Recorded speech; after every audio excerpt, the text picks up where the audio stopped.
आइए अभी की क्या स्थिति है वो जान लेते हैं। श्रीनगर से आसिफ कुरैशी हमारे साथ जुड़ गए हैं। पूंछ में जारी ऑपरेशन पर अजय बाचलू हमें अपडेट देंगे। पटना से प्रकाश कुमार हमारे साथ आगे जुड़ेंगे। साथ ही सहारनपुर से रविकांत हमारे साथ जुड़ गए हैं। आपको बता दें कि 16 अक्टूबर को आतंकियों ने सहारनपुर के रहने वाले सगीर खान की हत्या कर दी थी। उनके बारे में भी अपडेट्स आपको देंगे। फिलहाल रुक कर लेते हैं श्रीनगर का। आसिफ हमारे साथ लगातार जुड़े हुए हैं। आसिफ, अभी क्या स्थिति है, क्योंकि सीआरपीएफ के डीजीपी जम्मू कश्मीर के लिए रवाना हुए, अब वहां पर क्या स्टेप्स उठाने ये देखना होगा।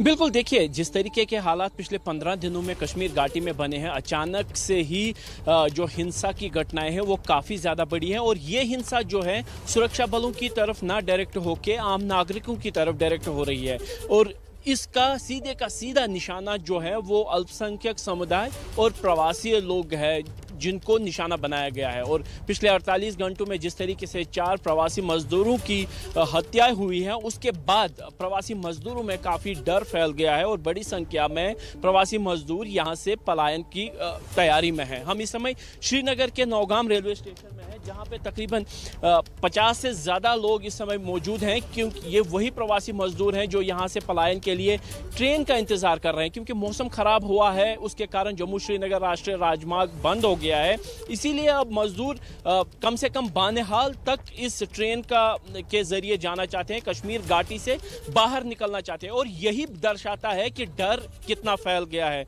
5 प्रवासी मजदूरों की हत्या हुई है और सभी प्रवासी मजदूर, चाहे उनकी संख्या 1 लाख है या 2 लाख है, उनमें डर फैल गया है कि हो सकता है कि आने वाले दिनों में उनको निशाना बनाया जाए और इसीलिए वो यहां से जाने की कोशिश कर रहे हैं। और इसी को रोकने के लिए प्रशासन पर है जिम्मेदारी कई गुना बढ़ गई है, क्योंकि जिस तरीके का माहौल पिछले 15 दिनों में बिगड़ा है, उससे कहीं ना कहीं उंगली जो है प्रशासन और सुरक्षा एजेंसियों पर जरूर उठी है। क्योंकि इंटेलिजेंस अलर्ट के बावजूद भी अगर तैयारी पूरी नहीं रही और इस जाहिर सी बात है आसिफ कुरैशी, कहीं ना कहीं अब सुरक्षा बलों को भी कमर कसनी होगी जिस तेजी के साथ ये आतंकवाद बढ़ा है। और तमाम रिपोर्टर्स आप देख सकते हैं हमारे साथ इस समय फील्ड से जुड़े हुए। पटना से प्रकाश कुमार हमारे साथ मौजूद हैं। प्रकाश, जिस तरीके से प्रवासी मजदूरों को निशाना बनाया जा रहा है और बिहार के बहुत बड़ी संख्या है प्रवासी मजदूरों की जो जम्मू कश्मीर में काम करने के लिए गए हैं, लेकिन सियासत पूरे जोरों पर जमीन पर देखने को मिल रही है।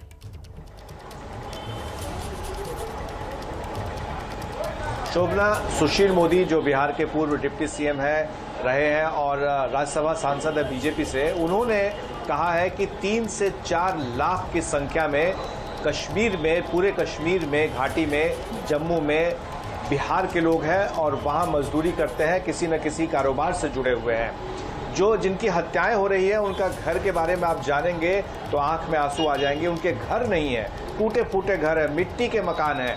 वो किसी तरह से 1 भाई 2 भाई वहां जा करके कमाता था और फिर वो घर पैसा भेजता है, तब जाकर उसके घर में चूल्हा जलता है। तो जाहिर है कि ऐसे लोगों की हत्या के बाद से राजनीति में भूचाल आया हुआ है।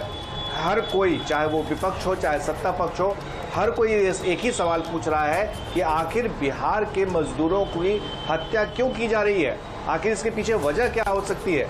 और जीतन राम मांझी ने साफ कहा है कि बिहारियों को अगर मौका दे दिया जाए तो बिहार के लोग वहां जाकर के आतंकवादियों से लोहा लेने को तैयार हैं। दूसरी तरफ राज्य सरकार भी ऐलान कर रही है कि 2-2 लाख रुपए उन्हें दिए जा रहे हैं। वहीं विपक्ष के नेता कह रहे हैं कि बिहार में रोजगार नहीं है, जिस वजह से लोगों का पलायन नहीं रुक रहा है और उन्हें अब सिर्फ रोजी रोटी के लिए ही गोली खाने के लिए मजबूर होना पड़ रहा है। तो बिहार में उपचुनाव भी है और उपचुनाव के मद्देनजर ये सियासत जो है अभी और गरमाएगा।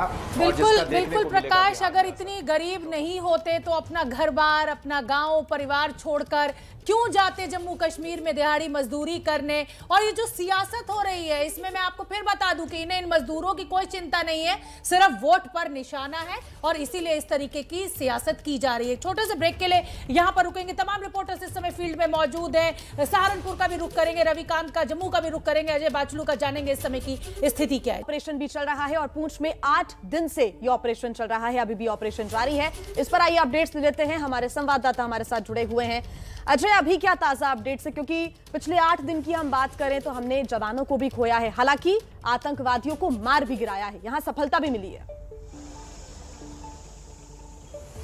जी देखिए, 8 दिन से लगातार ये ऑपरेशन चल रहा है और रविवार रात को पुंछ में भारी बारिश हुई थी, जिसके बाद ये जो मेरे पीछे का इलाका है यहाँ से कुछ ही दूरी पर ये ऑपरेशन चल रहा है, वहाँ पर भी ऑपरेशन थोड़ा धीमा पड़ गया था, रुका नहीं था, थोड़ा धीमा पड़ गया था क्योंकि पूरे इलाके में काफ़ी गहरी धुंध छाई थी और उसके साथ ठंड और बारिश ने यहाँ पर सुरक्षा बलों की दिक्कतें बढ़ा दी थी। लेकिन अब जैसे बारिश रुकी और धूप खिली, आप देख सकते हैं ये राजौरी को पुंछ से जोड़ने वाली सड़क है, किस तरह के व्यापक सुरक्षा इंतजाम है। यहां पर लगातार न केवल सेना बल्कि जम्मू कश्मीर पुलिस के अफसरों का भी आना लगातार जारी है, क्योंकि इसी जगह से कुछ दूरी पर वो ऑपरेशन चलाया जा रहा है। वही भिंबर गली के जंगल है जहां पर ये ऑपरेशन चलाया जा रहा है। इस हाईवे को एहतियातन पूरी तरह से बंद कर दिया गया है और यहां से किसी तरह के वाहन को जाने की इजाजत नहीं है।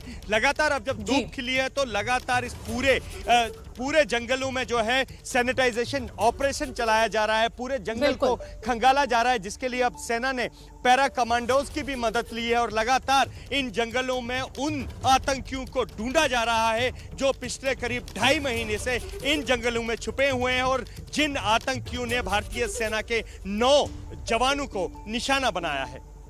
बिल्कुल आसिफ कुरैशी, आप नजर बना के रखिए, ये ऑपरेशन लगातार जारी है। और हम बता दें कि वक्त एक अजय और क्योंकि वक्त यहाँ पर एक छोटे से ब्रेक का हो गया है, लेकिन ब्रेक से लौटकर सहारनपुर में हमारे सहयोगी रविकांत मौजूद हैं। हम आपको बता दें कि 16 अक्टूबर को आतंकवादियों ने सहारनपुर के रहने वाले सगीर अहमद की हत्या कर दी थी। उस पर अपडेट हम रविकांत से लेंगे। फिलहाल छोटा सा ब्रेक।